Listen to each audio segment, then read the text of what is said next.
কোন জায়গার মধ্যে যাইতেন বেলাল ঠিক থাকতে পারতেন না। এত একদম বড় সাহাবা, জমিনের মধ্যে দেখেন কেমন করে মোহাব্বত করেছিলেন হযরত বেলাল রাদিয়াল্লাহু তাআলা আনহু। জমিনের মধ্যে আল্লাহর নবী ইন্তেকাল হয়ে গেলেন, আল্লাহর নবী দুনিয়ার জমিন ছেড়ে বিদায় হয়ে গেল, এই দুনিয়া ছেড়ে চলে গেলেন। দুনিয়া থেকে চলে যাবার পর হযরত বেলাল রাদিয়াল্লাহু তাআলা আনহু পৃথিবীর জমিনের মধ্যে ভালো থাকতে পারতেছেন না, কান্নাকাটি করেন, সব সময় কান্নাকাটি করে, সব সময় কান্নাকাটি করে। বন্ধু, বেলাল কাঁদতে আর বলে, জমিনের মধ্যে নবী নাই, আমি এই মদিনার জমিনের মধ্যে থাকবো না। এই কথা বলতে বলতে বলতে বলতে আবু বকরের দরবারে চলে গেলেন। আবু বকরকে ডাক দিয়ে বলেন, ও আবু বকর, ও আবু বকর ভাই, ও আমিরুল মুমিনিন, জমিনের মধ্যে নবী নাই, জমিনের মধ্যে আমি আর মদিনার জমিনের মধ্যে থাকবো। আমার মদিনার জমিনের ভালো লাগে না। তার কারণ হলো আমি যখন মসজিদ নববীর মধ্যে আযান দেই, আমি আযান দেওয়ার পর আমার নবী এসে মসজিদ নববীর মধ্যে ইমামতি করতো। আজকে নবী দুনিয়ার জমিনের মধ্যে নাই, আমি আযান দেওয়ার পর আমার নবী ইমামতি করার জন্য আসে না রে বকর, আমি আর মদিনার জমিনের মধ্যে থাকবো না। এই কথা বলে হযরত বেলাল পৃথিবীর জমিনের মধ্যে মদিনা ছেড়ে চলে গেলেন, মদিনা ছেড়ে চলে গেলেন, মদিনা ছেড়ে মদিনায় থাকলেন না। দীর্ঘ 6 মাস পার হয়ে গেল।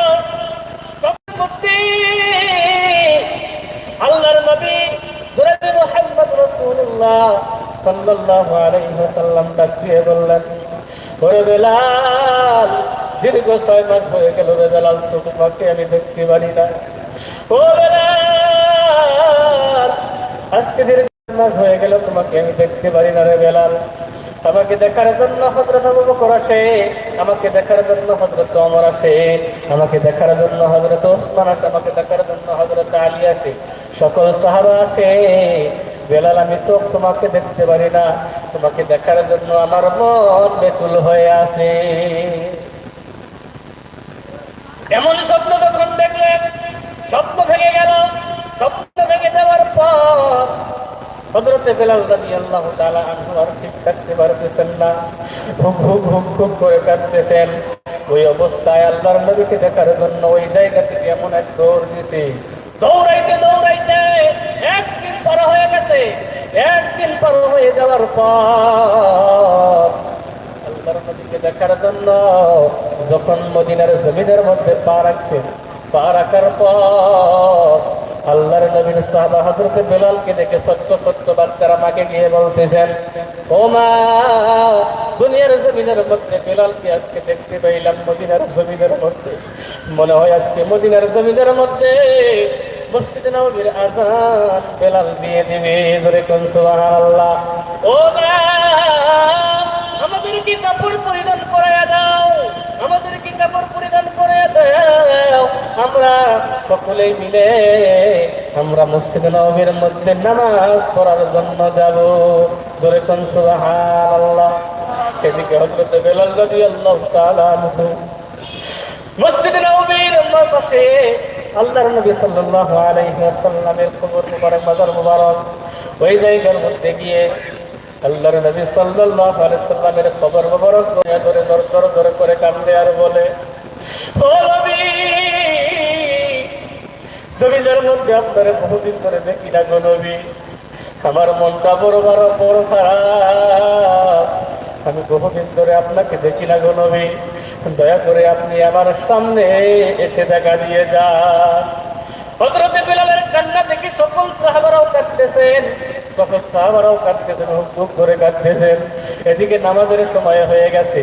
ডাক দিয়ে বললেন, বেলাল, বহুদিন হয়ে গেল তুমি মসজিদে নববীর মধ্যে আযান দাও না, তোমার আযান শোনার জন্য দেখো সকল সাহাবারা ভিড় হয়ে গেছে, তোমার আযান শুনবে, তোমার আযানের জন্য সকল সাহাবারা পাগল হয়ে গেছে।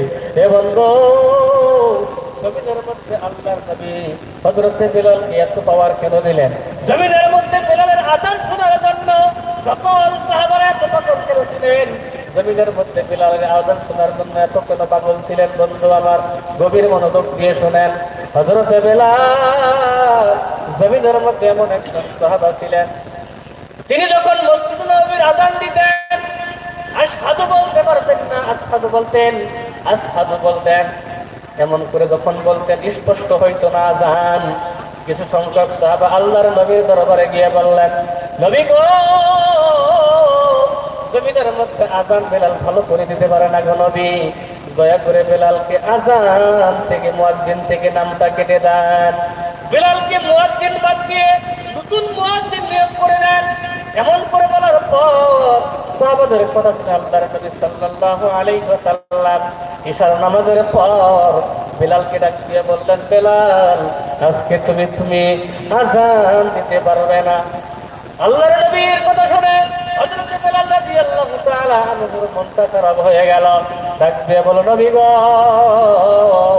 ও নবীজি, আমি কিসের জন্য আযান দিতে পারবো না গো নবী? ও নবী,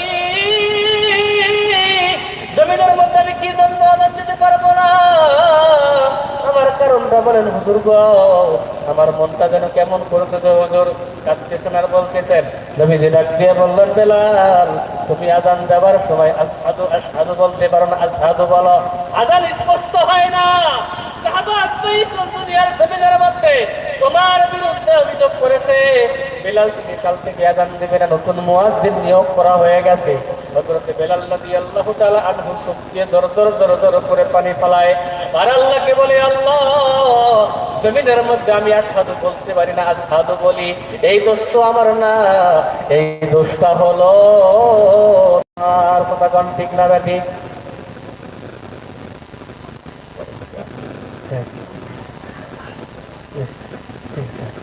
জমিনের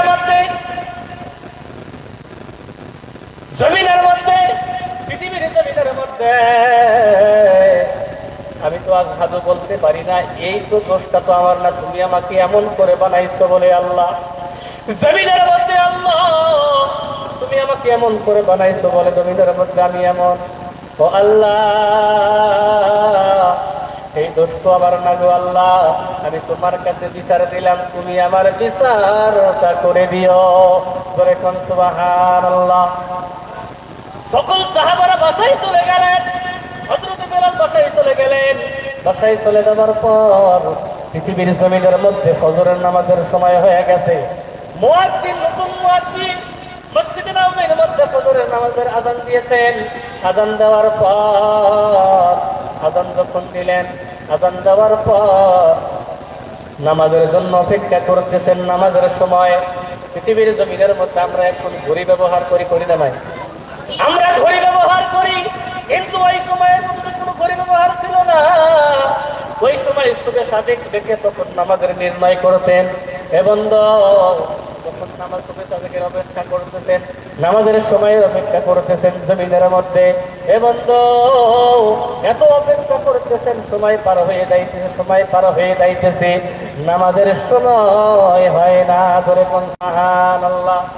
বহু সময় লেট করতেছেন, বহু সময় পার হয়ে গেলেন। কিছু সংখ্যক সাহাবা একে অপরকে বলতেছেন, মনে হয় আজকে আযান আগেই হয়ে গেছে, তার জন্য সময় হইতেছে না। বহু সময় পার হয়ে যাওয়ার পর আল্লাহ তাবারাক তাআলা হযরত জিবরিলকে ডাক দিয়ে বললেন, জিবরিল যাও যাও যাও, যে যারা রাস্তা দিয়ে ঘোরাফেরা করতেছেন আমি সকলকে অনুগ্রহ করে বলবো, আপনারা তাড়াতাড়ি আসেন। আপনারা আপনাদের জন্য এত সুন্দর মজমা করা হয়েছে, যদি আপনারা বাহিরে ঘোরাফেরা করেন, আমি ভলান্টিয়ার ভাইদেরকে বলবো আপনারা সকল ভাইদেরকে বুঝিয়ে মিলিয়ে এই মেহফিলের মধ্যে পাঠাইয়া দেন। পৃথিবীর জমিনের মধ্যে নামাজের সময় হয় না। আল্লাহ ডাক দিয়ে বলে, জিবরিল জমিনের মধ্যে শুনে নাও, তুমি আমার নবীর কাছে গিয়ে বলো, এমন করে যদি কিয়ামত পর্যন্ত বসে থাকে, আমি আল্লাহ ফজরের নামাজের সময় করে দেব না। জোরে কোন সুবহানাল্লাহ। পৃথিবীর জমিনের মধ্যে হযরত জিবরিল আলাইহিস সালাম জমিনের মধ্যে আসার পর নবীকে বললেন, নবী গো, আল্লাহ আমাকে ডাক দিয়ে বললেন, জমিনের মধ্যে পৃথিবীর জমিনে যদি পৃথিবীর জমিনের মধ্যে আপনি কিয়ামত পর্যন্ত বসে থাকেন, আমার আল্লাহ নামাজের সময় করে দেবে না। আল্লাহর নবী তাআজ্জুব হয়ে গেলেন, ডাক দিয়ে বলল, জিবরিল বলো বলো আল্লাহ কিসের জন্য এত নারাজ হয়েছে? তখন জিবরিল ডাক দিয়ে বললেন, আপনি তো নতুন মুয়াজ্জিন নিয়োগ করেছেন।